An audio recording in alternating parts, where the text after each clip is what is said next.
Hey everybody, Jason Wright with Cisco's ThreatWise TV, and today I'm talking to a new audience. I'm talking to the end users, the consumers, the average Joe, as the attackers probably call you, the victims, or at least the targets. And I'm here to tell you about how to not become a victim, even though we're all targets out there these days.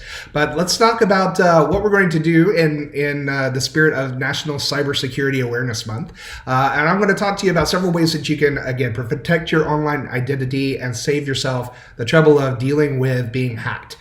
So let's talk about email, then we'll talk about social media, then I'll jump into passwords for a little bit, then we're going to talk about what you can do on your devices, and finally I'm going to talk about something that very few people know, which is how to directly protect your credit and your credit rating.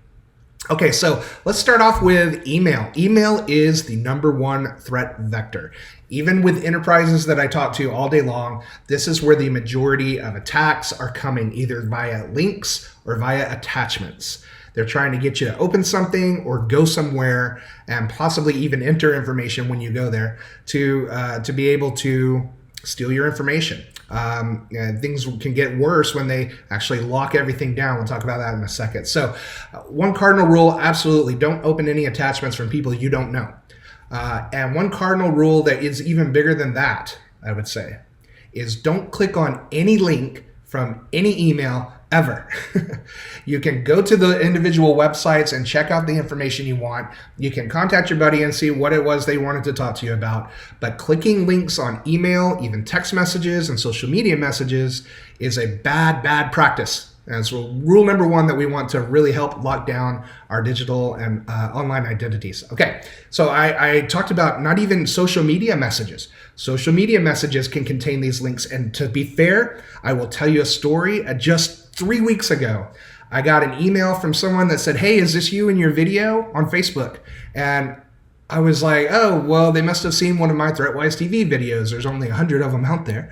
So I almost clicked that link, but I stopped. I was like, wait a minute, that's a weird URL. And why is this person emailing me for the first time in 9 months anyway? I haven't talked to her in forever. I got a little suspicious, so I waited. I talked to some friends later. They all got the same message, and I knew that person's Facebook account had been hacked. And so sure enough, that link asked for username and password of Facebook. That's how they get you. So just don't click on any links. And another word about social media messages and text messages as well. You want to lock down that social media aspect. I was talking with my girlfriend recently, had no idea that her whole Facebook profile was wide open to the public internet. Not just friends or friends of friends, but everybody could see all of her pictures. And she had no idea that she was that exposed. So I'm not going to go into the details, but Google Facebook privacy settings and lock your stuff down. People you don't know don't need to see what's going on in your personal life, okay? And that's how they're going to reach out to you and try to get into your account. So if you had good, strong passwords, maybe that would be protected, but you get people that give their passwords away. And so we're back to square one, right? So yes, it's great to have strong, complex, complicated passwords that make it more difficult to automatically either guess or figure out. But I'm here to tell you, just move on from that whole line of thinking. Forget about creating great passwords and just get a password management application. This will allow you to use one password to get into the application, and then the application itself will create incredibly random, complex strings of letters and numbers and characters that you can conform to length and type of character with. So it's very easy, and it stores all that information for you, even loads it automatically when you go to visit those sites, when you have that accessed and authenticated. So it's a great way to go even beyond trying to use complex passwords, which get tedious and out of hand. Another thing that you can do when it comes to passwords is don't just rely on the password. All right, two-factor authentication. When they send you a code to verify, or you actually have to do something on your phone in addition to the password, it's a second way to authenticate. So it's two-factor authentication. A lot of websites with sensitive information are getting really good about starting to send verification codes, and we love that.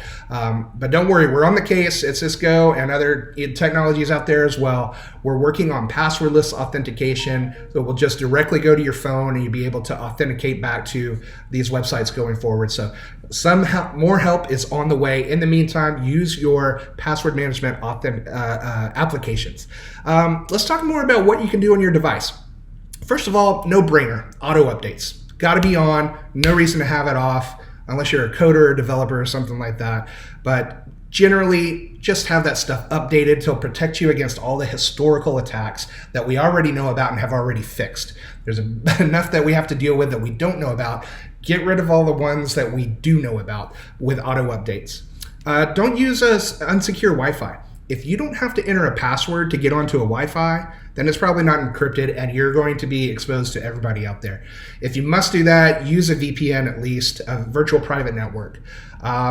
Always make sure that you are keeping your data backed up. So much of this stuff today, and I told you earlier, it's not just hacking your machine and stealing information so that they can sell it somewhere else. They just say, well, I'm just going to hack it and then sell it back to you. They just lock it all up and encrypt your whole machine and then demand a Bitcoin payment or some cryptocurrency payment in order to unlock it. And you may or may not get the key to unlock it. So if you have all your data backed up, then you don't have to worry about that. And these applications are built into the operating systems, and there's free ones out there that will help you back up your systems, either to the cloud or to an external hard drive on your home network or something like that.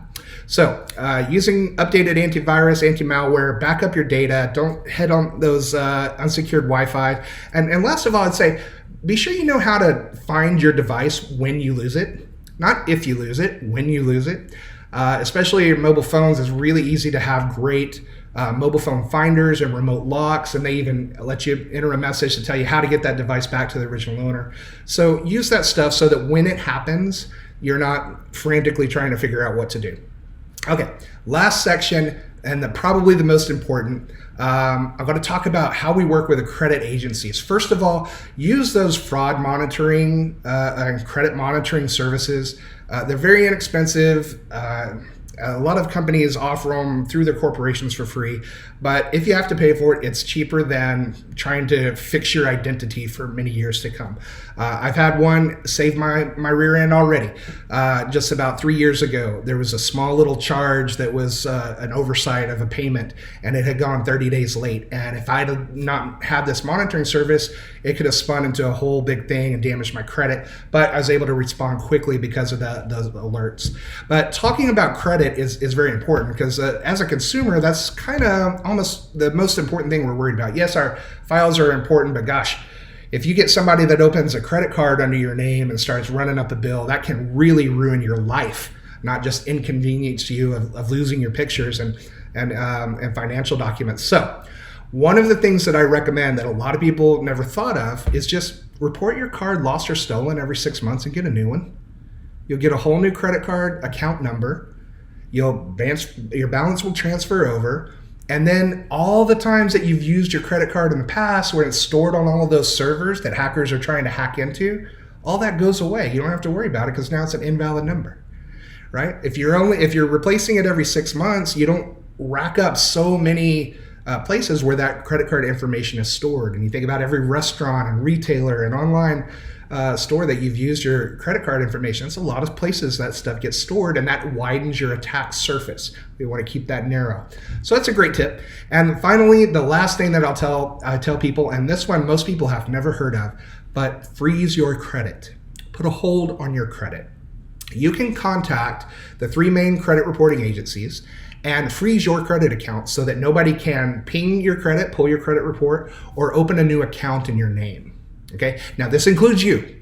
If you have plans to get a new credit card or a car loan or a home loan or something like that, then may not be a great time for you to do that. But if you're set, I haven't done anything like that in 2 years. So if you've got some time before your next financial transaction, just lock that stuff down, and then you'll never have to worry about somebody creating a new account under your identity and stealing information from you. Now, of course, you could just contact them again and have this undone, unfrozen, credit thawed, they call it. But it's a great way to really put a big old shield around your online identity. So, like I said, in the spirit of Cybersecurity Awareness Month, remember, email is the #1 attack vector. Don't click on anything and be leery about what you open. Lock down your social media. Use a password management application, not just strong passwords. Use a management application. You'll never be able to stay on top of it as well as this will. Keep that stuff updated on your devices. Make sure you know how to recover them. Don't use that unsecured Wi-Fi, and always have a backup solution in place. I promise you this will save you so many headaches. You will thank me if you do it. And finally, use those credit monitoring services and just regenerate a new credit card number every 6 months, and then freeze that credit, put a hold on your credit so that nobody can get anything without your knowledge. So, in the spirit of National Cybersecurity Awareness Month, I hope this has helped you out. And if you want to learn a little bit more about what you can do, check us out over at cisco.com/go/cybersecurity month. And there'll be a whole host of resources that'll be there to help you stay safe out there in this online world that we live in. So for now, I've been Jason Wright with Cisco's ThreatWise TV. Thanks for tuning in.